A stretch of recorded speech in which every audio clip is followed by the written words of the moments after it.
भाइयों, कल और परसों बड़ी चर्चा हुई और वो चर्चा हुई अखबार में छपी हुई एक खबर के बारे में। और उस खबर में ये कहा गया था कि सरकार ऑपरेशन क्लीन की प्लानिंग कर रही है, जिसके तहत वो कोरोना का भय दिखा के दिल्ली के बॉर्डरों पर मौजूद किसानों को उठाने का प्रयास करेगी, वहां से किसानों को रिमूव करने का प्रयास करेगी। ऐसी एक खबर छपी हुई थी और उसको नाम दिया गया था अखबार में ऑपरेशन क्लीन। हम कुछ बातें कहना चाहते हैं, एक सरकार को चेतावनी देना चाहते हैं और अपने किसानों को एक आह्वान करना चाहते हैं। सरकार को तो चेतावनी ये है कि सरकार शायद किसान कौम का इतिहास सही तरीके से नहीं जानती है, या फिर अगर उसने किसान कौम का इतिहास पढ़ा है तो सरकार भूल गई है। ये किसान कौम वो कौम है, सैकड़ों सालों का इतिहास उठा के देख लीजिए इस कौम का। ये कौम वो कौम है, इस कौम से जिसने भी टकराने का प्रयास किया तो वो टकराने वाला चूर चूर हो गया। ये किसान कौम ना तो कभी मिटी थी, ना मिटी है और ना ही कभी मिटेगी। इतिहास गवाह है इस बात का। आप इतिहास के पन्ने पलट के देखिए, आज तक जो भी इस किसान कौम से टकराया है वो चूर चूर हो गया है। तो यदि ये बीजेपी और आरएसएस की सरकार इस किसान कौम से टकराने का प्रयास करती है, किसानों के साथ कुछ जोर जबरदस्ती करने का प्रयास करती है, किसानों के साथ धक्केशाही करने का प्रयास करती है, तो ये चीजें बीजेपी और आरएसएस की सरकार के ताबूत में आखिरी कील साबित होंगी। ये बात ये सही तरीके से समझ लें।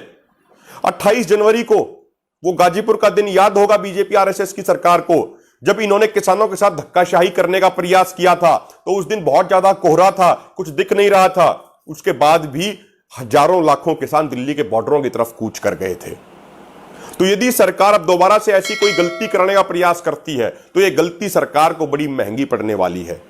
दूसरी बात यह कि प्रधानमंत्री ने कुछ दिन पहले मिस कॉल की बात की थी, एक कॉल की बात की थी। तो प्रधानमंत्री की वो कॉल की बात तो फर्जी थी, हमें पहले दिन से मालूम था। लेकिन यह सरकार एक बात जरूर समझ ले कि संयुक्त किसान मोर्चा ने यदि एक कॉल दे दी, यदि एक आह्वान कर दिया, तो किसान खेतों से ही डायरेक्ट दिल्ली के बॉर्डरों पर पहुंच जाएंगे। देश के करोड़ों किसान संयुक्त किसान मोर्चा की कॉल से मात्र 1 या 1.5 घंटे की ही दूरी पे हैं। संयुक्त किसान मोर्चा की कॉल और आह्वान हुआ तो लाखों करोड़ों किसान दिल्ली के बॉर्डरों पर पहुंच जाएंगे। यह बात सरकार कान खोल के सुन ले और सुनने से ज्यादा अच्छे तरीके से समझ ले। तीसरी बात यह है कि भाइयों, ये बंगाल में जहां पे कुर्सी पाने और कुर्सी बचाने की लड़ाई चल रही है, उसके अलावा 4 अन्य राज्यों में यही कुर्सी पाने और कुर्सी बचाने का खेल चल रहा है। वहां पे तो ये सभी राजनेता बड़ी बड़ी रैलियां करते हैं, हजारों लोगों की रैलियां करते हैं, वहां पे लोग एक साथ खड़े होते हैं। तो वहां तो कोई कोरोना का बहाना नहीं बनाया जाता। लेकिन दूसरी तरफ जहां देश के करोड़ों किसान अपने भविष्य को बचाने की, अपने हकों और अधिकारों को पाने की लड़ाई लड़ रहे हैं, वहां पे ये कोरोना का ड्रामा करके, कोरोना का बहाना बना के किसानों को तंग करने का प्रयास करते हैं। तो ये दोहरे मापदंड बिल्कुल भी नहीं चलेंगे। जब तक किसानों की मांगे पूरी नहीं होंगी तब तक किसान यहां से उठने वाला नहीं है। और एक और बात मेरे भाइयों, यदि हम पिछले 25 सालों की बात करें तो सरकारी आंकड़ों के अनुसार 5 लाख किसानों की आत्महत्या हुई है। और मैं उनको आत्महत्या नहीं कहूंगा, मैं कहूंगा सरकारों की गलत नीतियों के कारण सुनियोजित तरीके से की गई हत्याएं हैं। ये तो है सरकारी आंकड़े। और यदि हकीकत की बात करें तो पिछले 25 साल में कम से कम 20 लाख किसानों की आत्महत्याएं हुई हैं।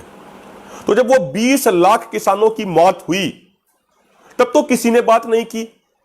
तो जो शहरी लोग हैं, जो मीडिया का एक बड़ा हिस्सा है, जो राजनेता लोग हैं, जो अधिकारी लोग हैं, तब तो उन्होंने कोई बात नहीं की कि भाई ये 20 लाख किसानों की मौत हो गई, इसका कुछ समाधान करना चाहिए, कुछ नीतियां नहीं बनानी चाहिए। इस आंदोलन के दौरान भी हमारे लगभग 400 किसान शहीद हो गए, उस पर किसी सरकार के मंत्री अधिकारी ने कोई बात नहीं की। तो एक बात हमें समझनी होगी कि यदि ये 3 काले कानून वापस नहीं हुए, यदि एमएसपी गारंटी कानून नहीं बना, तो किसान को तो वैसे भी मरना है। किसान को अपने खेत में, अपने गांव में, अपने घर में मरना है। जब हमें मरना ही है तो क्यों ना अपने हकों और अधिकारों के लिए लड़ते हुए मरे, ताकि कम से कम शहीद तो कहलाएंगे, ताकि आने वाली पीढ़ियां ये तो कहेंगी कि हमारे पूर्वजों ने हमारे हकों और अधिकारों के लिए, हमारे भविष्य को बचाने के लिए लड़ाई लड़ी थी और लड़ाई लड़ते हुए शहीद हुए थे। तो कम से कम ये तो कहेंगे। तो इसीलिए मरना तो हमें वैसे भी है, इसीलिए आंदोलन लड़ेंगे और आंदोलन जीतेंगे ताकि आने वाले भविष्य को बचा सके, आने वाली नस्लों को बचा सकें।